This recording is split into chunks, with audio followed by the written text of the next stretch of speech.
சென்னை அண்ணா நகரில் அரசு பேருந்தை வழிமறித்து முன்பக்க கண்ணாடியை உடைத்த நபர்களின் காரில் சோதனை நடத்தி ஏர்கன் துப்பாக்கியை போலீசார் பறிமுதல் செய்திருக்கின்றனர்.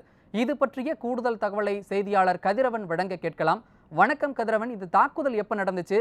அவங்க கிட்ட இருந்து ஏர்கன் வாங்கியிருக்காங்க, அது அனுமதியோட வச்சிருந்தாங்களா? என்ன நடந்தது கதிரவன், விளக்குங்க.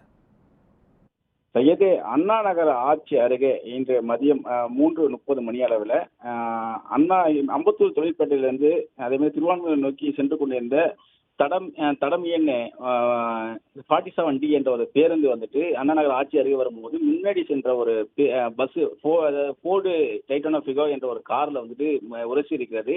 இதன் காரணமாக காரில் இருந்த 2 நபர்கள் அந்த காரிலிருந்து இறங்கி கையில் கத்தியோடு அந்த பேருந்தில் இருந்த ஓட்டுநர் மற்றும் நடத்துனர்களை தாக்க முற்பட்டிருக்கிறார்கள். அது மட்டும் இல்லாமல் பயணிகளையும் தாக்க முற்பட்டிருக்கிறார்கள். இதனால அந்த பேருந்தில் இருந்த ஓட்டுநர் மற்றும் நடத்துனர்கள் மட்டும் இல்லாமல் பயணிகளும் அலையடித்து ஓட்டம் பிடித்திருக்கிறார்கள். 2 நபர்களும் மது போதையில் இருந்த நிலையில இது குறித்து அமைந்தகரை காவல்துறையினருக்கு தகவல் தெரிவிக்கப்பட்டிருக்கிறது.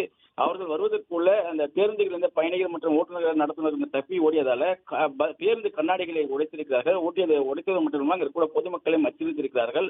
உடனடியாக அந்த சம்பவ இடத்துக்கு வந்த அமைந்தகரை போலீசார் இருவரையும் பிடித்து விசாரணை செய்ததில் ஒருத்தர் பெயர் வந்துட்டு சோமசுந்தரம் என்பதும் கொளத்தூர் பகுதியை சேர்ந்தவர் என்பதும் மற்றொரு குபேந்திரன் என்பதும் தெரிய வந்திருக்கிறது.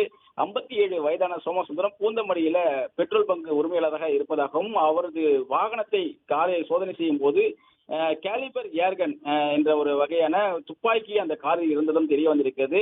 ஒரு கத்தி மற்றும் ஏர்கன் ஆகியவற்றை பறிமுதல் செய்த போலீசார் இருவரையும் அமைந்தகரை காவல் நிலையத்தில் அழைத்து சென்று விசாரணை மேற்கொண்டு வருகிறார்கள்.